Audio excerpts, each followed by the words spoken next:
The movie starts in a diner where a single mother, Nina Harrison, is having breakfast with her only son, Dorian. Nina takes out her old camcorder and starts taking videos of Dorian, as it is his first day of college. As Dorian is busy listening to his mother, he accidentally squirts some ketchup on his shirt. Hence, he tells his mom to start recording again. Shockingly, when she presses the rewind button on the camcorder, everything around her goes back in time, as if she has found a glitch in the Matrix.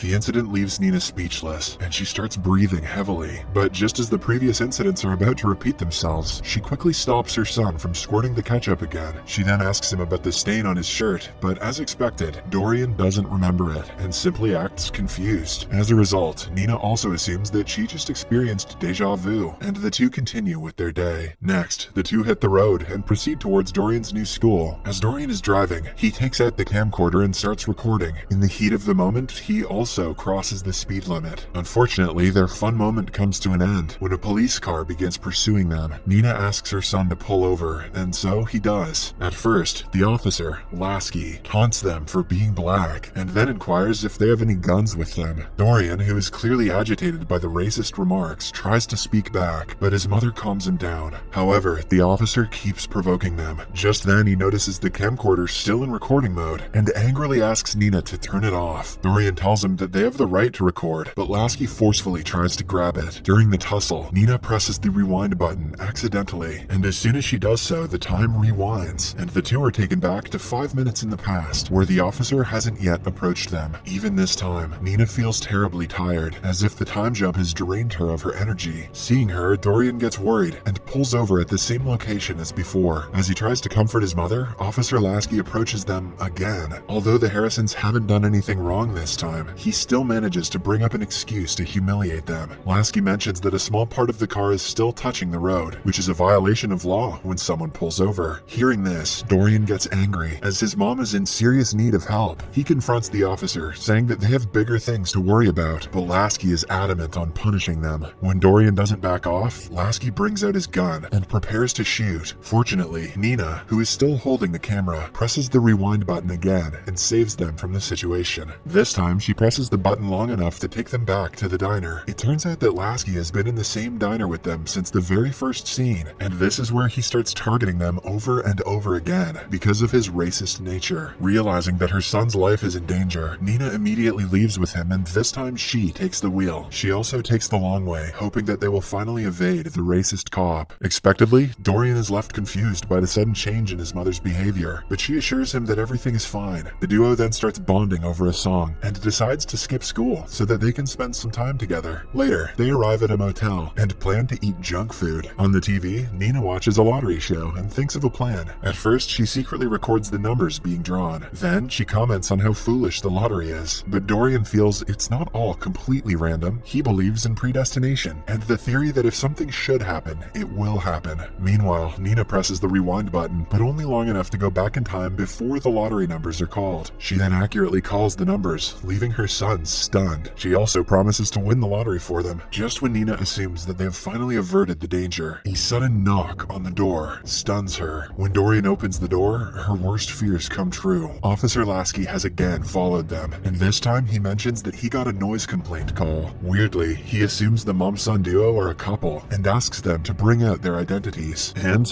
once again, Dorian becomes angry as they have done nothing wrong. He tries to make the cop leave, but just then, the latter notices the camcorder in Nina's hands. Lasky then tries barging into the apartment, and a tussle ensues between him and Dorian. As Nina watches in horror, the racist cop smacks her son's head into a nearby glass frame and prepares to shoot. But before he can do so, Nina rewinds the time and takes them back to the diner. This time she realizes that no matter where she hides, the officer, like some kind of racist Agent Smith, will manage to find them. It seems as if the Matrix has destined the Harrisons to be apprehended by the racist cop. Hence, Nina attempts to try something new and leaves her table to interact with Lasky. Her plan is to win the officer's trust by initiating a conversation. At first, she introduces herself and buys a pie for him, mentioning that she is indebted towards his services for the country. He accepts her kindness, but insists that he does not know her. So, in order to gain his trust further, Nina starts explaining that her son means everything to her, and that he is going to college today. Then she asks about his family, and the officer emotionally replies that his wife passed away several years earlier. earlier and that life has been hard for him ever since. Hearing this, Nina offers her condolences, and an appreciative Lasky thanks her for the pie and gets up. But before Nina can leave, he notices her car and inquires if she bought it herself. Nina replies that she worked very hard for it, but Lasky orders her to bring out the car ownership and registration papers. As soon as Nina hears this, she loses her temper and starts shouting that she doesn't need to show any of those papers. Dorian tries calming his mother down, but she doesn't listen. Left with no choice, he enters the car to retrieve his phone, as he had clicked a picture of the registration papers earlier. However, as soon as he brings out his phone, the cop mistakes it for something else and shoots him right through the chest without any hesitation. Dorian dies immediately, and witnessing this, a devastated Nina drops her camcorder on the floor. In the next scene, Nina is at the hospital, where she has been called to identify her son's body. Once all the formalities are done, Nina asks the head doctor about her camcorder, which was with her during the incident. Shortly after, Nina gets her camcorder back, but before she presses the rewind button, she prays to God that it works. Fortunately, it does, and once again, everything rewinds back to the diner scene. Nina is delighted to see her son alive and well, and hugs him immediately. Now, after learning her lessons several times, she decides to leave the diner immediately before Officer Lasky even arrives. However, while heading out, they come across the officer, but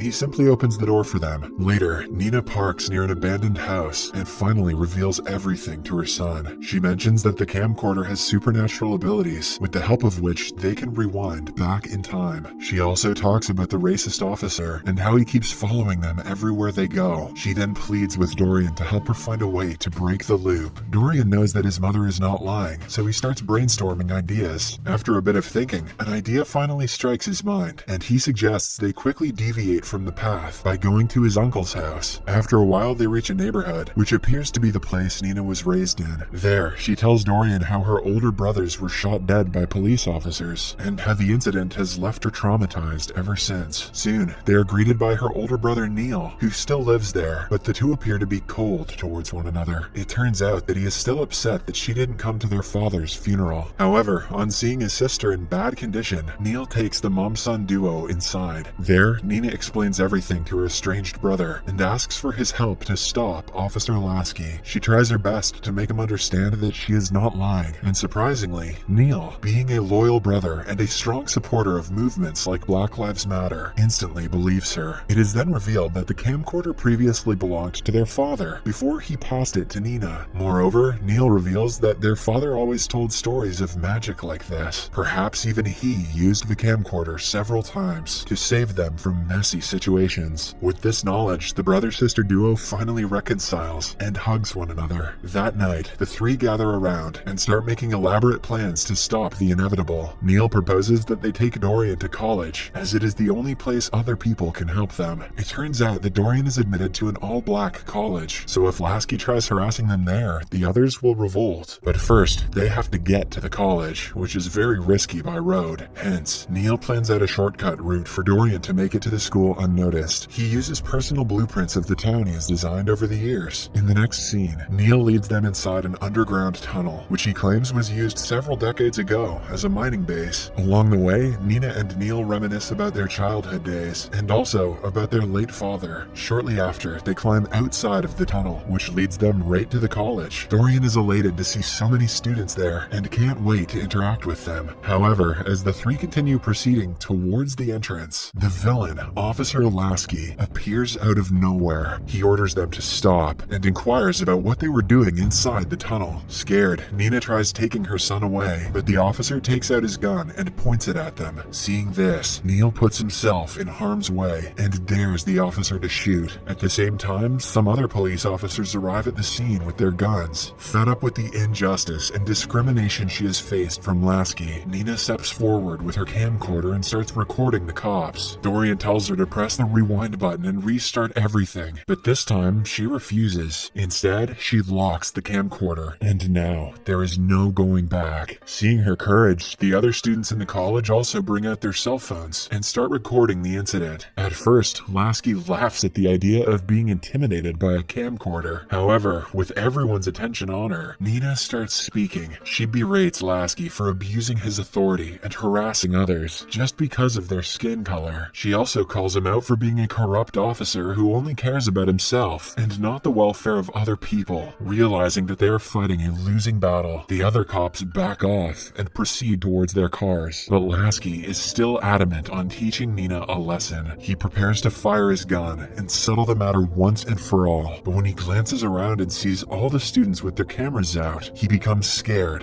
and lowers his gun. As he walks away, Nina taunts him for being a loser. In this way, the Harrisons, with the help of Neil and a bunch of students, finally end the loop they were trapped in. Cut to several years later, Dorian has now become a father and has managed to do well with his life. As he plays with his daughter, Nina records them joyfully with the same recorder. Just then, the little girl takes the camcorder and accidentally drops it to the ground, breaking it into pieces. Witnessing this, a devastated Nina quickly rushes to the pieces, as the device had always been with her through thick and thin. She had become so used to it that it had started affecting her normal life. As she weeps in despair, Dorian helps her up and urges her to move on. He tells her that now they can make real memories without having to depend on a device. The movie ends as Nina starts a new journey in her life, one without the camcorder that had saved her several times in the past. However, when the scene fades black, police sirens are heard, indicating that she has to deal with the officer once again,